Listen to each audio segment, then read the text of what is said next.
मोहतरम एडवोकेट जावेद साहब जो इस विधानसभा के मजलिस इत्तेहादुल मुस्लिमीन के उम्मीदवार हैं, मोहतरम जनाब जमील खां साहब जो राजस्थान के मजलिस इत्तेहादुल मुस्लिमीन के अध्यक्ष हैं, प्रेसिडेंट हैं, सदर हैं, मोहतरम जनाब इमरान साहब जो कामा विधानसभा से मजलिस इत्तेहादुल मुस्लिमीन के उम्मीदवार हैं, जनाब रफ़ीक खां साहब जो ज़िला सदर हैं चोरू के, डाइस पर बैठे हुए मेरे मजलिस के रुफ़क़ा अब्दुल हक सोलंकी साहब, सलीम साहब, जावेद साहब, हाजी आसिफ साहब, यासिर साहब, फारूक साहब, इब्राहिम साहब, हाकिम अली साहब, हाजी खुतबुद्दीन साहब, मौलाना सिकंदर साहब जो बाड़मेर से आए, नवाब साहब, खालिद साहब, मेरे अजीज़ दोस्तों और बुज़ुर्गों, ये मेरी खुशकिस्मती है कि आज मैं सिक्कर की इस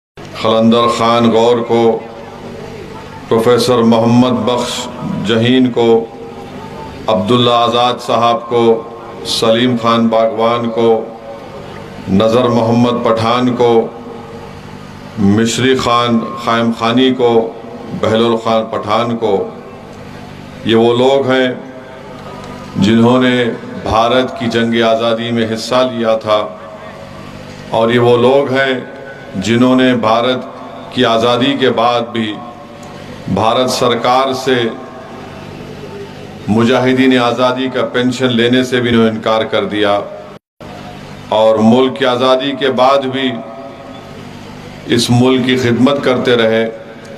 तो मैं इन तमाम मुजाहिदीन आज़ादी को सलाम करता हूँ जो इस सरज़मीन से निकलकर भारत को अंग्रेज़ों के ग़ुलामी से हमको आज़ाद करवाया।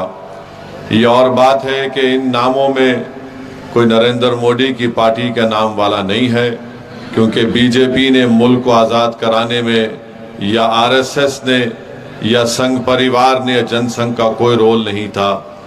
मेरे अजीज़ दोस्तों और बुज़ुर्गों, आप जानते हैं कि इस विधानसभा से मजलिस ने एडवोकेट जावेद अहमद खां साहब को अपना उम्मीदवार बनाया है, और मैं आपको ये बताना ज़रूरी समझता हूँ कि मजलिस पर बहुत से इल्ज़ाम लगाए जाते हैं, मगर हम कांग्रेस के ज़िम्मेदारों से पूछना चाहते हैं कि आखिर क्या वजह है कि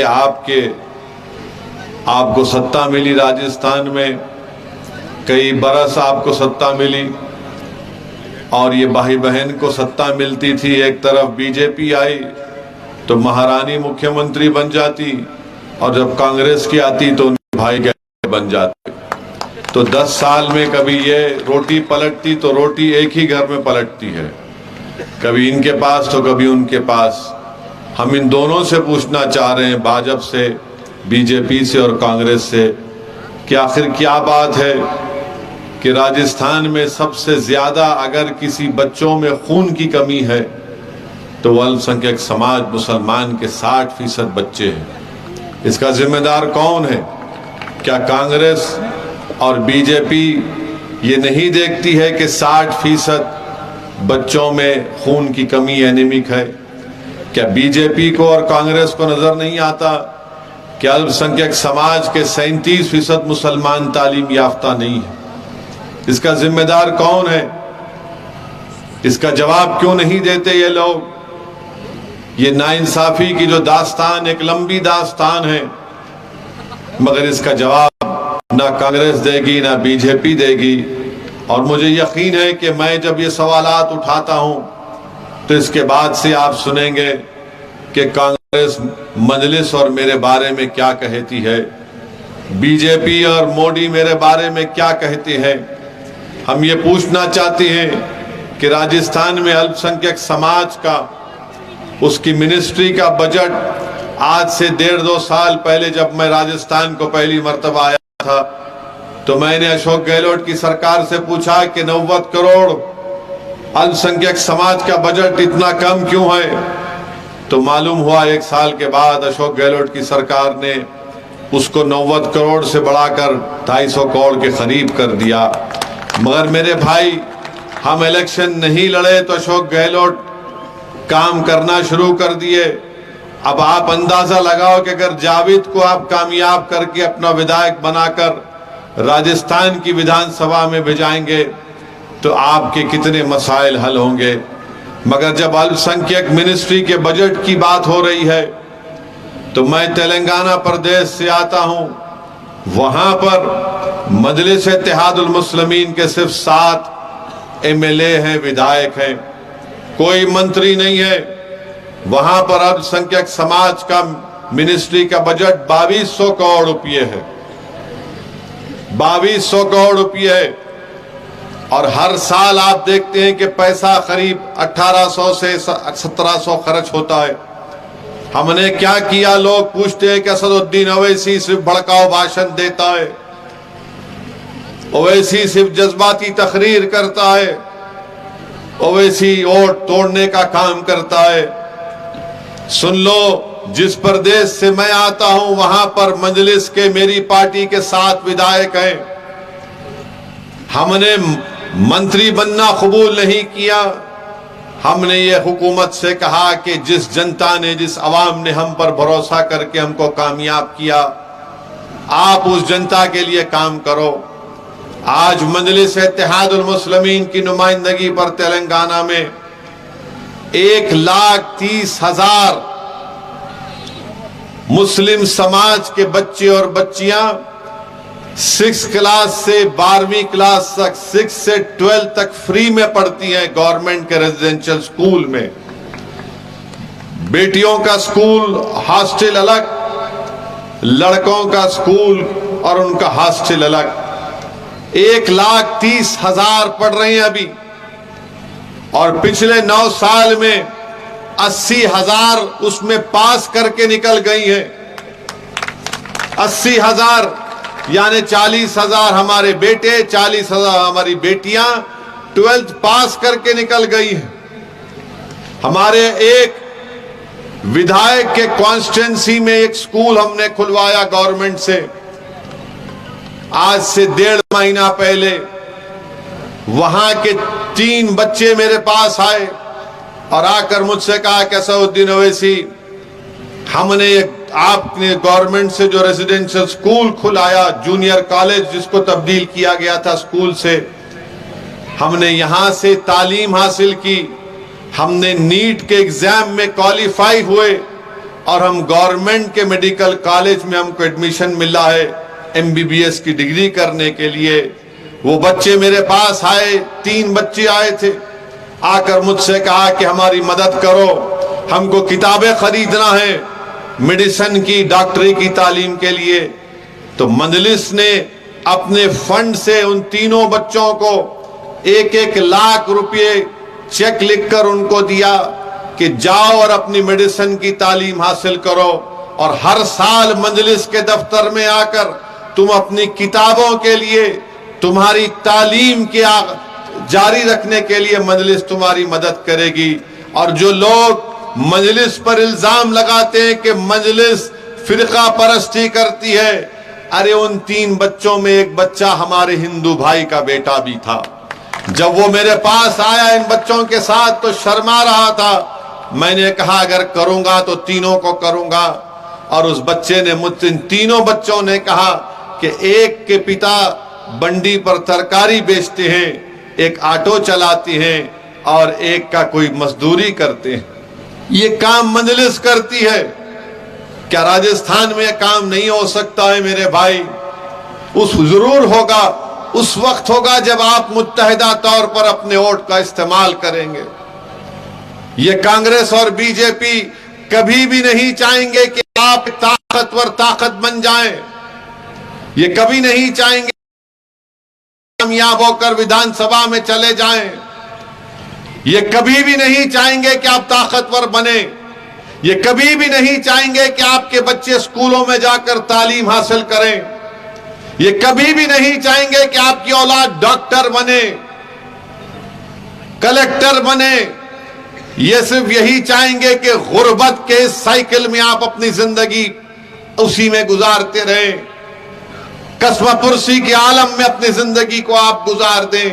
याद रखो, अगर आप इंसाफ चाहते हैं, अगर आप अपना हक चाहते हैं, अगर आप नाइंसाफी का खात्मा चाहते हैं, अगर आप इज्जत की जिंदगी गुजारना चाहते हैं, अगर आप हुकूमत के जुल्म को खत्म करना चाहते हैं, तो जमहूरियत तुमको पुकार पुकार कर कह रही है कि मुत्तहिदा तौर पर अपने वोट का इस्तेमाल करो, ताकि भारत की जमहूरियत मजबूत हो, ताकि राजस्थान में जमहूरियत मजबूत हो, ताकि तुम्हारी आवाज, तुम्हारी तकालीफ का जिक्र राजस्थान की विधानसभा में जब होगा तो हुकूमत को झुकना पड़ेगा तुम्हारी ताकत के सामने, हुकूमत को आपके मुतालिबात को मनवाना पड़ेगा। ये काम मजलिस ने किया तेलंगाना में। अरे यहां पर आकर मालूम होता है कि यहां पर जो कांग्रेस के मौजूदा विधायक हैं, उन्होंने वक्फ संपत्ति को बर्बाद करके रख दिया, वक्फ की जायदादों को बर्बाद करके रख दिया। अरे जब हम अपने मुख्यमंत्री से 2 महीने पहले मिले, कई बातें हुई, हमने कहा कि मुख्यमंत्री साहब हैदराबाद के तरफ आप हमको 100 एकड़ कब्रिस्तान की जमीन दो गवर्नमेंट की। हमने 100 एकड़ जमीन गवर्नमेंट से ऑर्डर निकलवा लिया, 100 एकड़ जमीन कब्रिस्तान को हमको हैदराबाद के तरफ दी गई। वहां पर हमने वक्फ बोर्ड कहा कि इसकी हिफाजत करो। आप बताइए मेरे भाई, ये होती है सियासी ताकत। जिन कांग्रेस के नेताओं को आपने अपना एमएलए बनाया वो ताकतवर बन गए, मगर जिन्होंने उनको वोट डाला वो कमजोर हो गए। मजलिस ये करती है कि जो वोट डालता है उसको ताकतवर बनाती है। मजलिस ये करती है कि जो कमजोर होता है वो हमारी आंखों में मजबूत होता है, जो मजलूम होता है उसको उठाना मजलिस का मकसद है, जो बेजुबान है उसकी आवाज बनकर पार्लियामेंट और विधानसभा में हम लड़ते हैं। ये मजलिस का काम रहा है। इसीलिए हम आपसे अपील करने आए हैं कि इस विधानसभा के चुनाव जो 25 नवंबर के दिन आपको मतदान करना है, अपने वोट का इस्तेमाल करना है, देख समझ कर अपने वोट का इस्तेमाल करिए। यकीनन बीजेपी को हराइए। कौन कह रहा है कि मत हराओ, मगर बीजेपी को हराने की जिम्मेदारी सिर्फ असदुद्दीन ओवैसी के कंधों पर नहीं डाल सकते तुम। बीजेपी को हराने की जिम्मेदारी जितनी अशोक गहलोत और राहुल गांधी की है, बल्कि मुझसे ज्यादा तुम पर है। क्योंकि अगर आज बीजेपी सत्ता में है तो अशोक गहलोत और राहुल गांधी की वजह से नरेंद्र मोदी 2-2 बार इस देश के प्रधानमंत्री बन गए। मेरी वजह से नहीं बने, ना तुम्हारी वजह से बने। इनकी निकम्मेपन की वजह से, इनकी दोगली पॉलिसियों की वजह से और इनके झूठे वादों की वजह से बीजेपी कामयाब हो जाती। तो मेरे अजीज दोस्तों और बुजुर्गों, आज आप देखते हैं कि यकीनन जब से देश में बीजेपी की सरकार बनी है, एक नफरत का एक मंसूबाबंद तरीके से नफरत फैलाया गया। नफरत को इतना फैलाया गया कि जुनैद और नसीर को घाटमीका से किडनैप करके ले जाकर हरियाणा में जिंदा जला दिया जाता है। और जब इनको जिंदा जला दिया गया तो घाटमीका को अशोक गहलोत और राहुल गांधी नहीं गए। ये बड़ी बड़ी बातें करते हैं कांग्रेस वाले कि नफरत के बाजार में क्या प्यार की दुकान खोलूंगा। अरे जब प्यार की दुकान, मोहब्बत की दुकान खोलना था तो जाना था जुनैद और नसीर के घर के परिवार को। मैं और जावेद और हमारे इमरान साहब गए थे, मुलाकात किए, पुरसाद किए और उनकी तकलीफ को और उनकी गुर्बत को देखकर हमको एहसास हुआ कि कितना जुल्म किया जा रहा है। मेरे अजीज दोस्तों और बुजुर्गों, आपने अभी सुना कि जयपुर ट्रेन में एक रेलवे प्रोटेक्शन फोर्स का कांस्टेबल आतंकवादी की तरह मुजाहरे करता है और नाम पूछकर गोली मार देता है। अरे ये जो असगर शेख राजस्थान का रहने वाला था, क्यों नहीं यहां पर अशोक गहलोत उसके लिए कुछ काम किए? अब्दुल कदीर हैदराबाद का रहने वाला था, हमने हुकूमत से नुमाइंदगी करके काम करवा दिया। क्यों नहीं यहां के विधायक को तौफीक हुई कि वह जाकर असगर शेख के बारे में बात करते? आज जब हम यहां पर आए हैं तो हमारी इस जनसभा के बाद, जलसे के बाद, कल से सब बोलना शुरू कर देंगे कि ओवैसी वोट काटने आया है, ओवैसी तोड़ने आया है। अरे मेरी जिंदगी का मकसद जोड़ना रहा, मैं जोड़ता रहूंगा।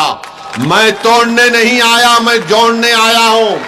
हाँ, मैं उन लोगों को तोड़ने आया हूं जो गरीब जनता के दिलों को तोड़ चुके हैं, जिन्होंने, मैं उनको तोड़ने आया हूं जिन्होंने नौजवानों के ख्वाबों को चिकनाचूर करके रख दिया। मैं उन लोगों को तोड़ने आया हूं जिन्होंने हमारे बुजुर्गों के ख्वाबों को पूरा नहीं किया। मैं उन लोगों को तोड़ने आया हूं जिन्होंने हमारी मां और बहनों की आंखों में आंसू पैदा कर दिए। अब वक्त आया है तुमको रुलाने के लिए। तुम रोगे, तुम्हारी आंखों में आंसू आएंगे। तुमने जो हमारे ख्वाबों को चकनाचूर कर दिया, तुमने हमारे बच्चों के मुस्तकबिल को बर्बाद कर दिया, तुमने इख्तिदार में बैठकर गरीबों पर जुल्म किया। इस जुल्म का खात्मा होगा जब यहां से जावेद को आप अपना वोट देकर उसको अपना विधायक बनाकर कामयाब करेंगे। मेरे अजीज दोस्तों और बुजुर्गों, मेरी इज्जतदार मां और बहनों, मेरे गयूर नौजवानों, याद रखो, जब तक आप खड़े होकर मुकाबला नहीं करेंगे, इंसाफ नहीं किया जाता। हां, काहेली के मजाहरे ये हैं कि नहीं, हम इसको ही वोट देती आए हैं, इसको ही वोट देंगे। अगर तुम हरकत करना चाहते हो, अगर तुम दुनिया को बताना चाहते हो कि तुम्हारे सीनों में धड़कता हुआ दिल है, अगर तुम इन तमाम कांग्रेस और बीजेपी के नेताओं को बताना चाहते हो कि अब हम तुम्हारे झूठे दिल फरेब वादों का शिकार नहीं होंगे, तो आपको खड़े होना पड़ेगा।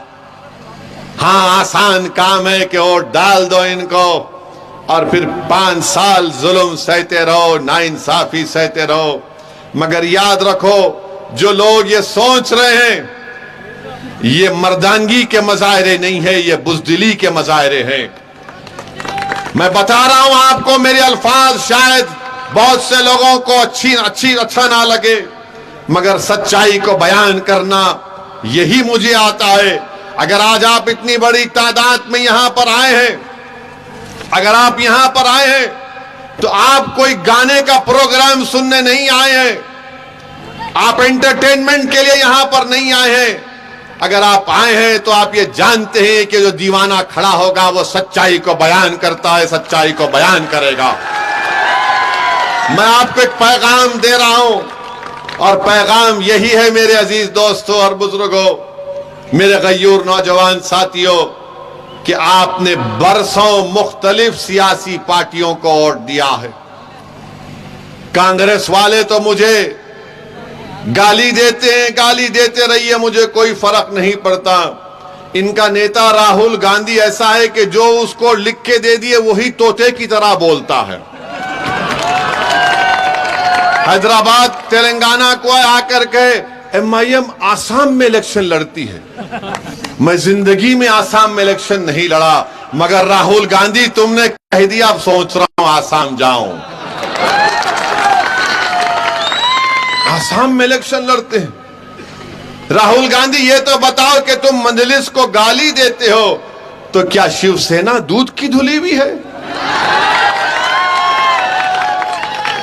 तुमने शिवसेना के साथ सत्ता बनाई महाराष्ट्र में, वो शिवसेना जिसका मुख्यमंत्री उद्धव ठाकरे कांग्रेस के नेताओं के साथ महाराष्ट्र की विधानसभा में तकरीर करके कहता है कि मुझे फख्र है कि हमारी पार्टी ने बाबरी मस्जिद की ईंटों को तोड़ा और उसको लेकर आए।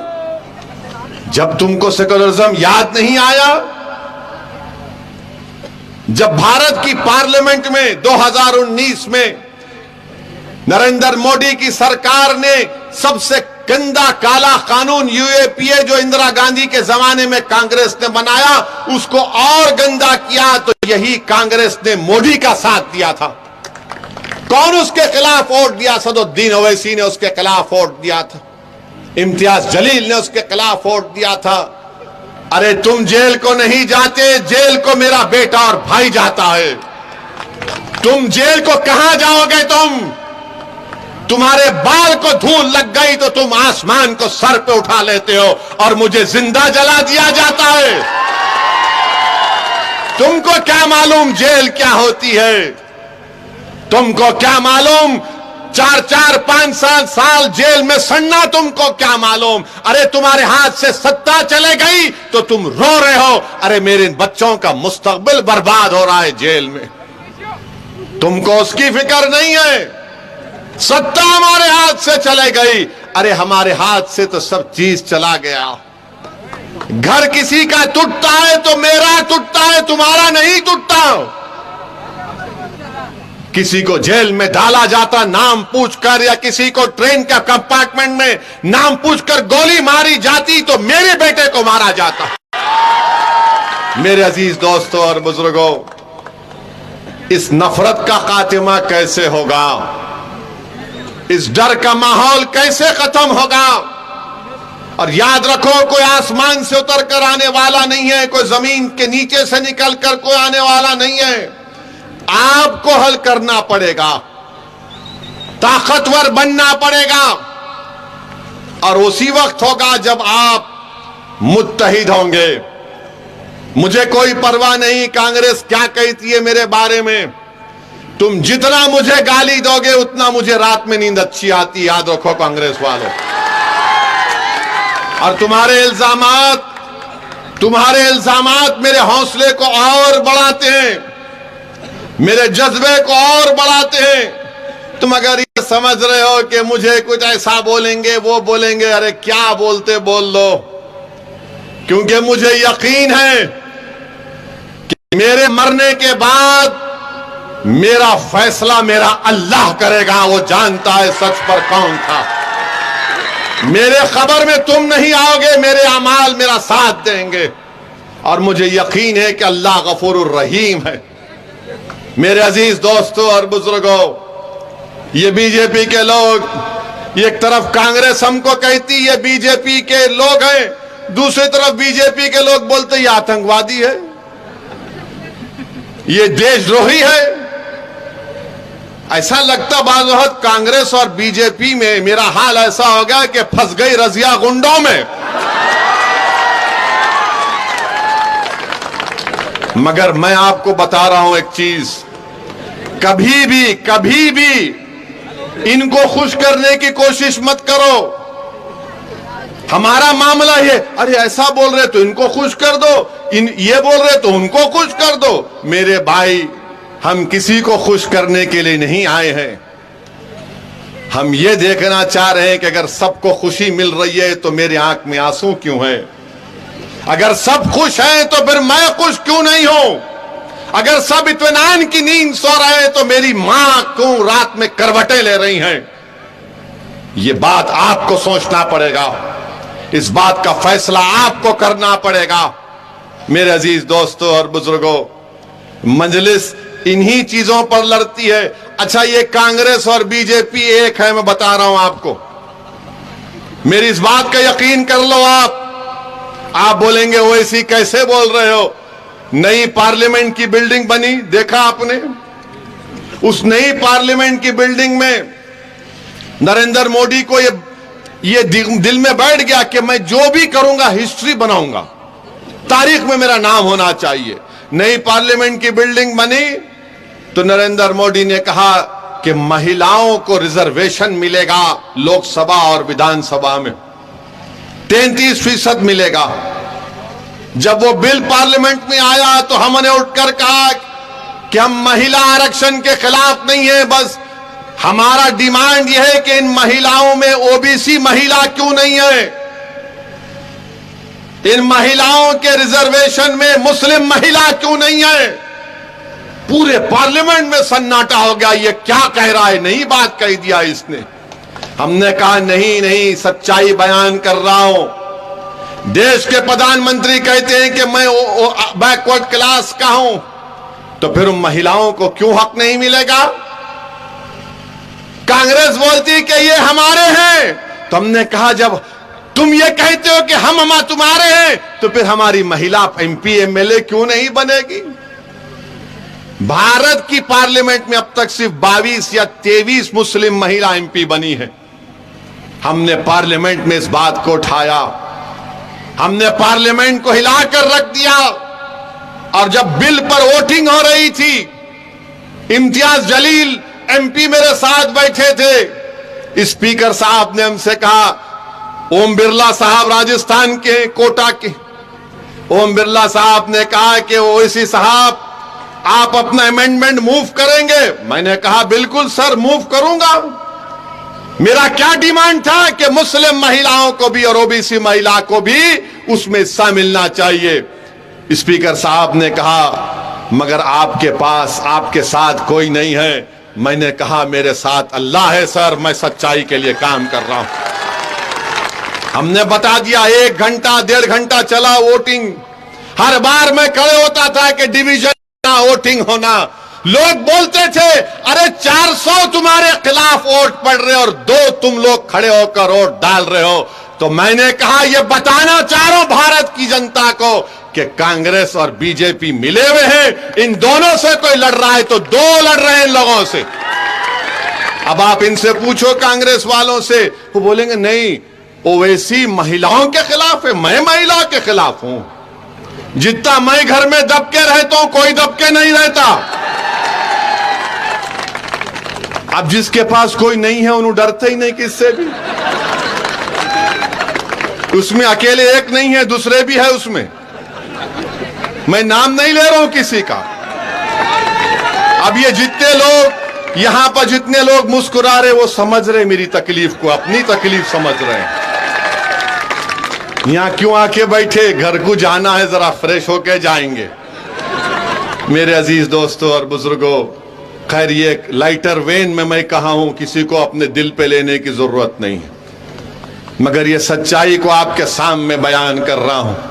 इसीलिए हम आपसे अपील कर रहे हैं कि इस बार विधानसभा के चुनाव में जहां पर मजलिस के उम्मीदवार खड़े हैं, आप लोग सोचिए, अपने दिल और दिमाग पर जोर डालिए और अच्छे तरीके से अपने वोट का इस्तेमाल करिए।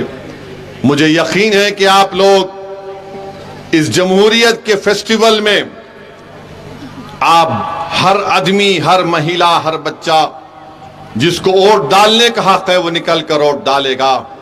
मेरे अजीज दोस्तों और बुजुर्गों, यकीनन जुल्म और कमजोरी, डिस्क्रिमिनेशन है, मगर मेरे अजीज दोस्तों और बुजुर्गों, मुझे आज कहने दीजिए, मैं सलाम करता हूं उन फलस्तीनियों को जो सब कुछ लुटने के बाद भी सीना तान कर खड़े। मेरे अजीज दोस्तों और बुजुर्गों, मेरी आपसे गुजारिश है कि आप मजलिस का साथ दीजिए, मजलिस को मजबूत करिए। हाँ, कांग्रेस के पास बहुत कुछ है, BJP के पास बहुत कुछ है, मगर जमहूरियत में जब जनता कोई बात को तय कर लेती है तो इनकलाब लिखा जाता है उस सरजमीन पर। तो मेरी आपसे गुजारिश है कि एक मर्तबा आप मजलिस का साथ दीजिए। मेरे भाई, 50-60 साल आपने कांग्रेस BJP का साथ दिया, कितनी नस्लें हमारी उनका साथ देंगी। हमारे बुजुर्गों ने कुछ सोचकर उम्मीद पर उनका साथ दिया, उनसे वफा नहीं की गई, उनको धोखा दिया गया।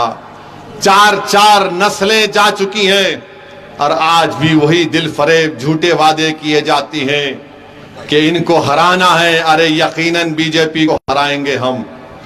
अगर मैं आपसे कहूंगा कि आपने क्या BJP को वोट दिया तो आप सब कहेंगे कि हमने नहीं दिया मोदी को वोट। अगर मैं पूछूंगा तो क्या आप BJP को देंगे तो आप बोलेंगे नहीं देंगे। मगर BJP जीत क्यों रही है? ये निकम्मों की वजह से, ये कमजोरों की वजह से, हमारी वजह से नहीं जीत रही है BJP। हर कांग्रेस का नेता बोलता ओवैसी तुम्हारी वजह से। मैंने कहा मेरी वजह से? आओ बहस कर लेंगे, मुकाम और वक्त तय करो, 5 मिनट के अंदर तुम भाग जाओगे सामने से मेरे। मेरी वजह से? क्या पूरी भारत में मैं एक ही मर्द तुमको नजर आ रहा हूं? तुम क्यों नहीं रोक रहे बीजेपी को? तेलंगाना में हमने बीजेपी को टाई टाई कर दिया, बाय बाय कर दिया। 1,20,000 बच्चे बच्चियां पढ़ रही हैं। बीजेपी में इतनी हिम्मत नहीं है कहने के लिए कि बंद कर देंगे। तेलंगाना में बीजेपी को हमने रोक दिया। तुमने क्या किया बताओ? मेरे अजीज दोस्तों और बुजुर्गों, मेरी आपसे गुजारिश यही है कि 25 नवंबर के दिन आप अपने के कोड का इस्तेमाल करिए। मैं जावेद को जानता हूं, ये बेबाक है, जिद्दी है, इसके दिल में एक तड़प है गरीबों के लिए, इंसान के लिए। यकीनन इसका नाम जावेद है, मगर इसके दिल में एक धड़कता हुआ दिल है। वो किसी से भी भेदभाव नहीं करेगा।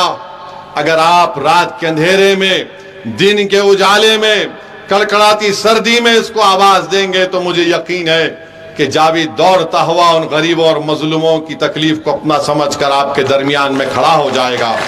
तो मेरे अजीज दोस्तों और बुजुर्गों, अच्छा फैसला लीजिए, मजलिस को एक मौका दीजिए। बहुत बहुत शुक्रिया कि आप अपने कीमती वक्त निकाल कर यहाँ पर आए। मैं आपके का शुक्रिया अदा करता हूँ।